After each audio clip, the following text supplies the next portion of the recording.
My name is Jake Coffman. I'm from Chicago, Illinois. I came to the College of Charleston because I've always wanted to do research like this. The Stono Preserve really spoke to me.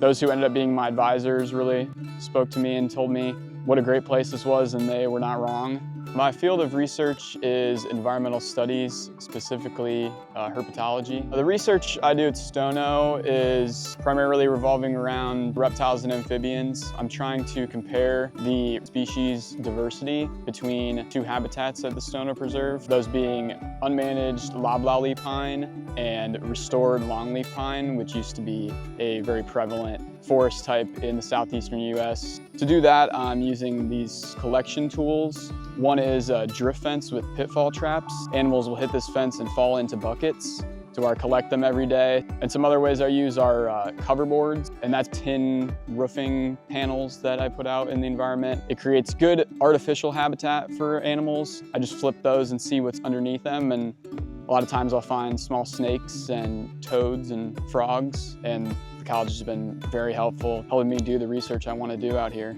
Stono is just amazing. I think my favorite thing about Stono is it's pretty much untouched, and there's such a unique mosaic of habitats here that you would otherwise just not be able to see in its truest beauty. And I just love being out here surrounded by it with nothing else to bother me.